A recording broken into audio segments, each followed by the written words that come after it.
Angiogram చేసిన తర్వాత మనకి హార్ట్లో 3 రక్తనాళాలు ఉంటాయన్నమాట. ఆ 3 రక్తనాళాల్లో ఏ రక్తనాళం బ్లాక్ అయ్యింది, ఎంత బ్లాక్ అయ్యింది, ఎంత పర్సెంటేజ్ బ్లాక్ అయింది, 100% బ్లాక్ అయిందా, 70% బ్లాక్ అయిందా, 80% బ్లాక్ అయిందా చూసుకుంటాం. ఎన్ని రక్తనాళాలు బ్లాక్ అయ్యి దాన్ని బట్టి మన ట్రీట్మెంట్ ఉంటుందన్నమాట. ఫర్ సపోజ్ హార్ట్ అటాక్ వచ్చినప్పుడు ఒక్క రక్తనాళమే బ్లాక్ అయింది అనుకోండి, మనం స్టంట్ ద్వారా క్లియర్ చేయడానికి ట్రై చేస్తామన్నమాట. అదే సపోజ్ ఒక హార్ట్ అటాక్ వచ్చిన పేషెంట్కి యాంజియోగ్రామ్ చేసినప్పుడు 3 రక్తనాళాలు బ్లాక్ ఉన్నాయనుకోండి, ముందు పేషెంట్ని స్టేబిలైజ్ చేసిన తర్వాత మోస్ట్ ఆఫ్ ద టైమ్స్ మనం ఓపెన్ హార్ట్ సర్జరీకి ఇస్తామన్నమాట ఆప్షన్. ఫర్ సపోజ్ పేషెంట్ నాకు ఓపెన్ హార్ట్ సర్జరీ విల్లింగ్గా నేను చేసుకోలేను, చాలామంది ఓపెన్ హార్ట్ సర్జరీ అంటే భయపడతారు, ఎందుకంటే చాలా పెద్ద ఆపరేషన్ కాబట్టి.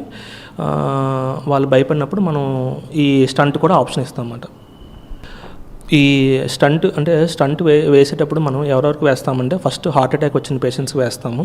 లేదంటే హార్ట్ అటాక్ రాకుండా కొంతమందికి ముందే, అంటే జస్ట్ నడిచినప్పుడు చేతిలో నొప్పి రావడం కానీ, మెట్లు ఎక్కినప్పుడు చేతిలో నొప్పి రావడం కానీ, అలా ఆ కంప్లైంట్తో మన దగ్గరికి వచ్చినప్పుడు మనం టెస్టులు చేస్తాం. అంటే ఈసీజీ, ఈకో, టీఎంటీ చేస్తాం. కొన్నిసార్లు టీఎంటీలో మనకు బయటపడుతుంటాయి అన్నమాట. కొన్నిసార్లు టీఎంటీ చేయకుండానే ఈసీజీలో కూడా మనకి చేంజెస్ వస్తుంటాయి అన్నమాట.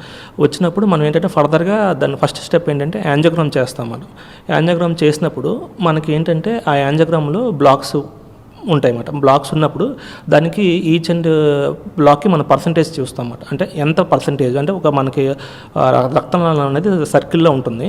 ఆ సర్కిల్లో మనకి ఎంత పర్సంటేజ్ అంటే మామూలుగా 90%, 99%, 70%, 80%. అబోవ్ 70% ఉన్న వాళ్ళకి మనం స్టంట్ వేస్తామన్నమాట. బిలో 70% ఉన్న వాళ్ళకి మనం స్టంట్ వేయమన్నమాట. మందుల ద్వారా మనం అతనికి సిమ్టమ్స్ అంటే చెస్ట్ పెయిన్ కానీ ఇలాంటివన్నీ తగ్గేటట్టు చూస్తామన్నమాట. తర్వాత ఇంకోటి ఏంటంటే ఇప్పుడు లేటెస్ట్ టెక్నాలజీ కూడా వచ్చింది. అంటే ఆ 70% కొన్నిసార్లు అబ్జర్వర్ వేరియబిలిటీ ఉంటుంది. అంటే నాకు ఒకలా అనిపించవచ్చు, వేరే కార్డియాలజిస్ట్ గారికి వేరేలా అనిపించవచ్చు. ఈ అబ్జర్వర్ వేరియబిలిటీ మనం అవాయిడ్ చేయడానికి ఇప్పుడు రీసెంట్ టెక్నాలజీ కూడా వచ్చిందన్నమాట. దానికి అంటే ఎఫ్ఎఫ్ఆర్ అని ఒకటి ఉంటుందండి. వైర్ అనేది మనం బ్లాక్ ద్వారా పంపిస్తాం. వైర్ పంపించిన